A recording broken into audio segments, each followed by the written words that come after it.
Ya, kan sebenarnya di Kabarnya gitu kan. akhir 2024 kita sudah bikin laporan ke KPK yang terkait dengan Asabri begitu. Oke. Waktu itu namanya Koalisi Sipil Selamatkan Tambang, KSST gitu. Ada jejak digitalnya kalau Selamatkan tambang. ya, dicek di media online banyak kok gitu. Mungkin bisa ditayangkan kalau memang tadi saya screenshot gitu, ada di akhir 2024. Laporan tentang terkait dengan Asabri ini gitu. Bahwa pengembangannya kemudian karena saya kesibukan yang lain, teman-teman terutama Bung Ronald Loloboloi gitu, terus saja dia bergerilya, termasuk menyerahkan kepada kepolisian, ke Kortas Tipikor. Bahkan tambah pengembangan berkaitan dengan suplai yang PLN, PLTU-nya PLN, sorry. Berkaitan dengan kalori yang diserahkan itu di GAR 3000, tapi kemudian diadministrasi di sana dengan kalori 4000 dibayar dengan 4000. Ini bedanya jauh harganya. Kalau kalori 3000 itu di antara 400 sampai 650. Ya, Terus apa kaitannya dengan penegak hukum? Ya. Apa kaitannya dengan penegak hukum? Dalam kasus ini tersangka FA. Ya, nanti dulu. Ex Jampitsus. Terus kemudian kalau yang kalori 4000 itu di atas 950. Oke. Harganya gitu. Nah, diadministrasikan dengan 4.000 dibayar 4.000 oleh PLTU. Padahal jelas kalau dilacak asal-usul barang ini dari PT X di Kalimantan itu ya 3.000. Di lahat dekatnya Pak Susno itu ada koridoran di sana ya 3.000 gitu dan disuplai ke PLTU gitu. Nah, ini bisa diadministrasikan dibayar begitu karena diduga ada yang menyuruh, ada yang backingi, ada yang memanfaatkan. Nah, orang ini diduga ada terkaitan dengan Pak FA.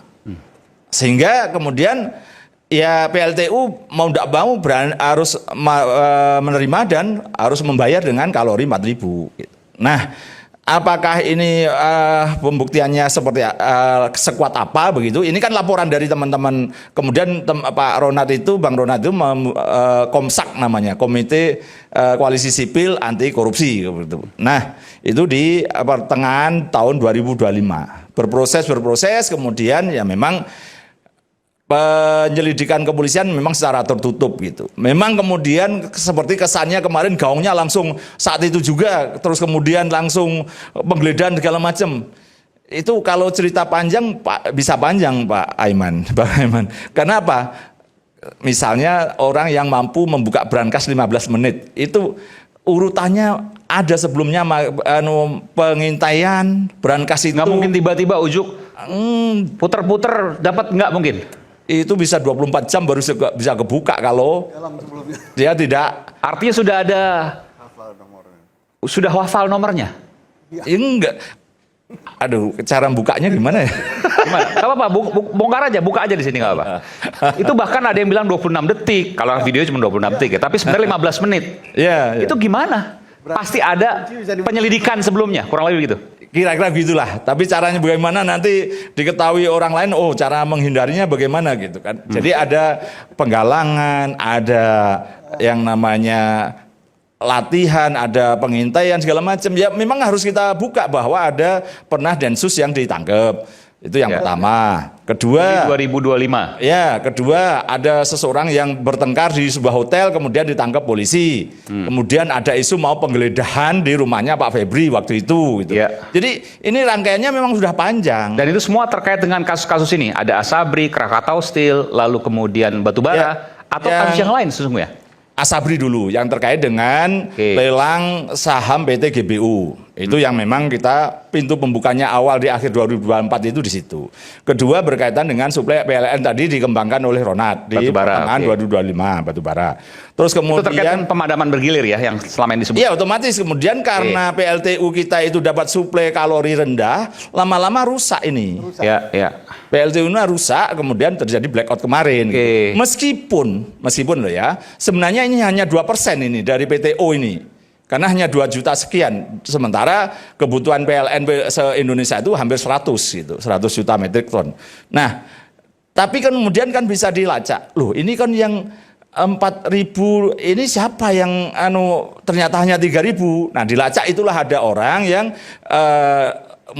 kira-kira DR gitu, DR yang terkait pada posisi personifikasi dari Pak FA gitu. Jadi itu rangkaian yang dibangun oleh teman-teman penyidik kepolisian. Yang itu kedua Sabri, itu dugaan pemerasan Pak Susno Malan. Jadi ada saksi yang ketakutan kira-kira nanti wah bisa jadi tersangka ini karena memang dia menadah uang dari kasus Jiwasraya dan Asabri gitu untuk dibuat properti. Nah, ini dia ketakutan atau ditakut-takuti, bahasanya kan sama aja. Nah, namanya dia keluar uang. Sehingga dikonstruksikan oleh kepolisian kemarin itu sebagai pemerasan. Lah kalau pemerasan berarti kan yang memberi uang tidak kena. Ya. Artinya kalau dari apa yang disampaikan oleh Bung Boyamin, ini banyak dong rangkaiannya. Banyak pula potensi orang yang akan terjerat. Jelas dan lebih dari 10 orang. Lebih dari 10 orang. Jangan dikira hanya 3 perkara, masih ada 2 perkara yang tersisa di kepolisian. Termasuk gitu. di kejaksaan juga nggak mungkin sendirian. Iya, saya belum bisa melihat apapun proses itu karena memang belum punya datanya. Tapi pemahaman ini kan bisa aja Pak FA ini justru bekerja keras di dalam bersama timnya segala macam, tapi di luar ada yang berjualan. Berjualan maksudnya? Ya, memperdagangkan urusan informasi kayak ini tadi, misalnya yang anak usaha Krakatau Steel punya piutang misalnya, terus kemudian diturunkan bunganya, cuman bunganya, padahal itu kalau dalam bisnis semata-mata nggak masalah, jangankan bunga, dipotong diskon aja 25% boleh-boleh aja dianggap lunas karena daripada tidak dibayar. Tapi karena ada yang nunggangi kemudian dapat transaksional, dapat saham di perusahaan swasta tadi, perusahaan swasta ini diduga DR atau orangnya yang dikaitkan dengan Pak FA, gitu loh, urutannya begitu. Dari sehingga rangkaian ini kemudian kepolisian sudah berani menyatakan bahwa Pak FA itu tersangka, ya berarti DR ini adalah personifikasi Pak FA. Pak DR yang hari ini DR ini Don Rito, ya, kan yang tersangka 2, Febri Adriansyah dengan Don Rito pengusaha. Ya. Dan katanya uang 60 miliar itu adalah untuk bangun pelabuhan di Kalimantan. Nah, orang Kalimantan bangun pelabuhan ahlinya lah dan pakai duitnya rupiah lah. Nggak mungkin pakai dolar yang dihitung 60 miliar dan jadi untuk apa itu? Tunai. Untuk apa itu?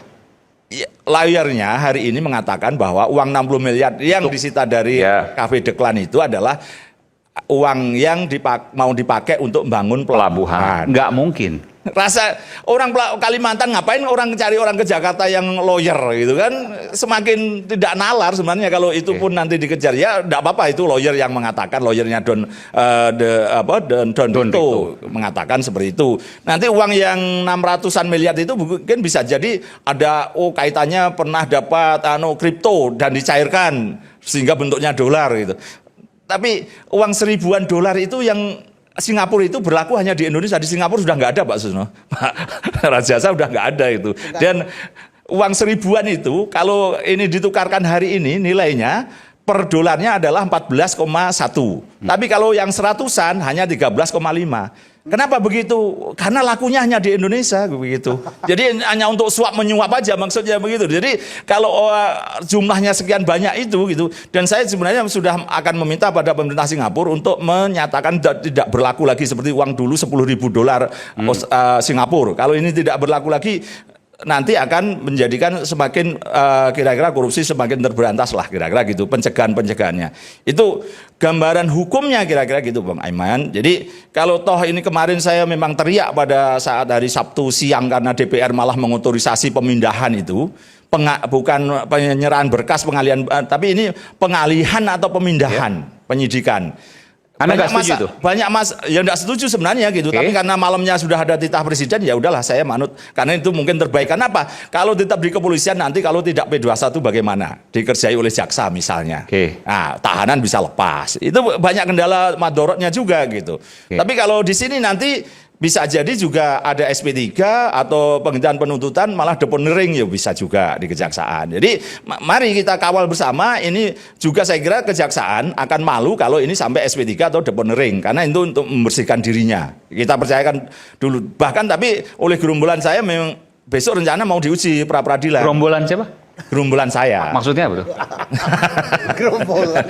Tim saya, partner-partner saya lah, anak didik saya mendaftarkan pra peradilan besok rencananya. Oh, sebentar. Mau Bung Boyamin dan kawan-kawan, Ya. bukan gerombolan saya sebutnya, Bung Boyamin dan kawan-kawan mau mendaftarkan pra-peradilan terkait kasus ini. Iya, tidak Soal apa sahnya ini? penghentian penyidikan. Karena penghentian penyidikan itu satu, itu tidak cukup. Kan belum dihentikan penyidikannya. Ya, di kepolisian sama dengan dihentikan, Oh, ini tidak maksud- dilanjutkan kok. Kan dilanjutkan di kejaksaan. Ya di kepolisian kan tidak dilanjutkan, sama dengan dihentikan toh. Anda mau pra-peradilankan itu? Bentuknya begitu. Oke. Tidak sahnya penghentian penyidikan karena tidak cukup alat bukti. Kedua, bukan pidana. Ketiga, demi hukum. Ya. Demi hukum itu ya nebis in idem, meninggal dunia atau daluarsa kan gitu. Tidak ada jadi boleh bilang, dipindahkan ke pengalihan kasus ini dari polisi ke jaksa, itu mau Anda lawan?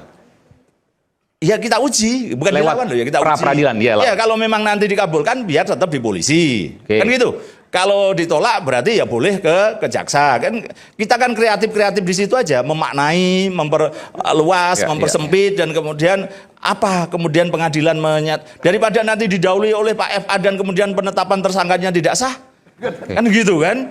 Ya ini saling mendahului aja kalau memang dari proses itu. Karena apapun bagi kami ini adalah ya memang ada oknum nakal, sabu kotor ya dibuang aja gitu. Tapi bahwa kami tetap mengawal dari proses hukum supaya benar semua. Karena nanti setidaknya kejaksaan juga harus membuat benar administrasinya. Karena kalau ini langsung diambil alih begitu, bagaimana penggeledahan kemarin? Izin penggeledahan kan kepada penyidik kepolisian, bukan kepada penyidik kejaksaan. Apakah barang yang hasil digeledah itu kemudian langsung bisa berpindah begitu? Nanti kalau dimasalahkan malah bisa dianggap hasil barang bukti ini tidak sah karena bukan jaksa yang menggeledah, bukan jaksa yang dapatkan izin penggeledahan dari ketua pengadilan. Karena saya tahu persis izin penggeledahan itu diurus Senin. Ke pengadilan belum berani, baru kemudian diurus lagi ke Mahkamah Agung hari Selasa. Oke. Dapatlah izin Selasa sore, baru kemudian Rabu dia lakukan penggeledahan. Sebenarnya teman-teman polisian itu sudah firm, sudah prosedural, sudah dengan cara-cara yang benar untuk menangani perkara ini. Penyelidikannya sudah panjang, bahkan 2 tahun lebih sebenarnya kalau dalam memantau ini. Kasus ini 2 tahun lebih 2 tahun diselidiki karena oleh akhir polisi. 2024.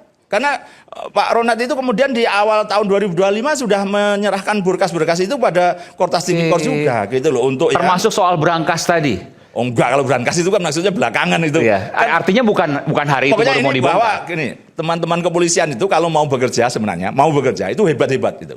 Saya tidak bisa menjelaskan bagaimana bisa membuka berangkas itu, tapi mereka hebat bisa kemudian buka dengan cara tanda kutip penggalangan. Lah penggalangan sebagai Itu menggunakan fungsi intelijen lah, boleh bilang itu. ya penggalangan lah istilahnya Iya, begitu. penggalangan kan intelijen. Iya, nanti kira-kira gitu. Oke.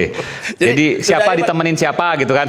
Ya, dalam posisi inilah yang mereka juga kemudian memantau ini, mempelajari berkas ini, kemudian justru yang nomor 3 tadi, yang Krakatau Steel itu betul-betul temuannya polisi. Tidak ada laporan dari Komsak maupun KSST. KSST Komsak itu kan batu bara dan terkait dengan yang satunya yang PLN terus kemudian Asabri itu memang iya gitu. Tapi kalau yang kaitannya anak perusahaan Krakatau Steel itu tadi itu temuan teman-teman polisi. Dan itu tidak mungkin hanya sehari 2 hari apalagi seminggu pun tidak mungkin itu didapat. 2 tahun. Ya kira-kira mendekati 2 tahun lah, Iya. 1,5 lah, udah gitu aja lah. Pokoknya 1 tahun lebih. 2024 lah ya, dari Ya. tahun 2024. Ya, karena memang proses itu juga panjang dan ini persoalannya memang mungkin aja dulu ya antara maju mundur. Tapi ketika ada momentum blackout listrik dan ada potensi dari suplai batu bara itu maka diangkat. Bahwa ada motif-motif lain saya tidak bisa menjelaskan itu karena Tapi apa? ada, motif lain ada. Iya potensi ada, tapi saya mengatakan Apa itu? Misalnya apa? motif apapun halal. Saya tanya motif apa misalnya? Ya pemicu kan boleh aja. Semua boleh. analisa sudah ada semua kok di media sosial. Anda Ada. berani Saya tidak ingin memperjelas saja. Oh, Anda gitu. nggak berani ngungkapin.